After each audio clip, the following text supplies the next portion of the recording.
8 ways of coping with grief and loss. Grief and loss can present in different forms, all with different causes.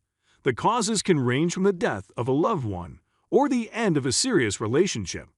In any case, grief and loss can trap us in a cycle of pain and tragedy, and so it is essential to know how to deal with those feelings. In this video, we discuss 8 healthy ways of coping with grief and loss. Stick around to find out how to honor your pain and how to move on. 8. Participate in rituals. This doesn't refer to anything sinister, just regular rituals such as funerals, memorial services, and other such traditions.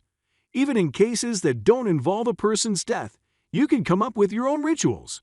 Say you just went through a breakup of a serious relationship. Clearing your life of all reminders of them can be considered a ritual of sorts. The thing about these rituals is that they have the psychological effect of ushering you into a new phase of life. They mentally guide you past the grief and loss and offer a fresh perspective. They can be considered as rites of passage in a way. There's a reason all cultures of mankind have been performing funerals for millennia now. 7. Don't bottle up your emotions. When dealing with grief and loss, never ever try to bottle up your emotions. Otherwise, you might have a breakdown at the most unexpected of times and places. People do this because they think it's better than going through the trials and tribulations of trying to process the loss. And this kind of stoicism is also supported by misconceptions held by the entire society. The fact of the matter is that these emotions must be honored and respected. There's no shortcut for dealing with grief and loss. And so, don't be afraid to let these emotions take their time with you. It might suck, sure, but by the time they're through with you, you will be stronger than ever. 6. Don't rush the process. Connected to the previous point is this one. Don't rush the process. Grieving takes a long time. In fact, it can take a lifetime. People like to say that time heals all wounds. This isn't necessarily true. Time makes you forget, sure, and it makes the pain shrink, but the pain never quite leaves. It only gets smaller and smaller. It can be frustrating when the pain of loss hangs over your head for what seems like too long a time. But that's all part of life. You have the choice of dealing with the pain the right way and moving on.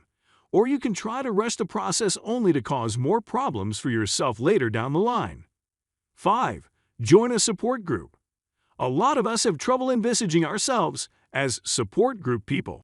We aren't so weak as to need something like that, right? Well, those support groups are remarkably helpful, especially to those dealing with similar grief and loss. The process of joining a support group can make what you're going through a lot less lonely. Healing can be a communal activity if we let it. In a support group, you can find others who will be willing to lend you a shoulder to cry on as you do for them. It's a really beautiful system of getting over things together.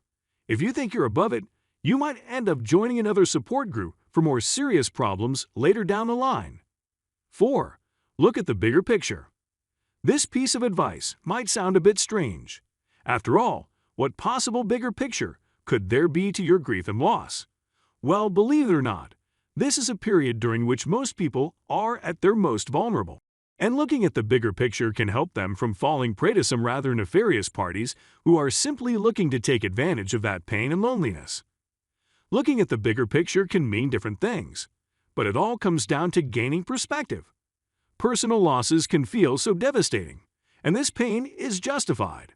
However, by zooming out of our own predicament, we can cease feeling sorry for ourselves, pushing us to move on. 3. Preserve memories. In cases of grief and loss that deal with someone's death, preserving memories might be a great way to cope with negative feelings. You might be asking if it's reasonable to do that. After all, don't you need to forget to move on? Well, the answer to that question is a big no. If you need to forget all traces of someone before you move on, chances are you haven't dealt with their loss in any healthy capacity at all. By preserving memories, you feel less lonely in the person's absence. You feel as though they are right there with you, without the devastation of losing them hanging over your head.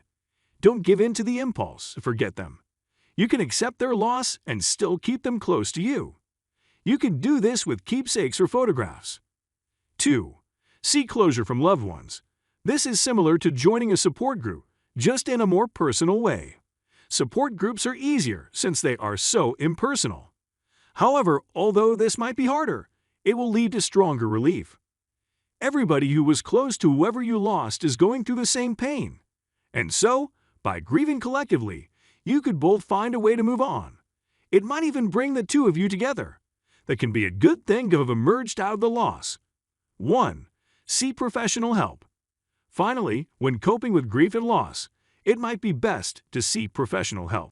This is in extreme cases when all other healthy coping mechanisms are failing. Whatever emotional wounds were inflicted upon you by the grief and loss can be closed through professional help.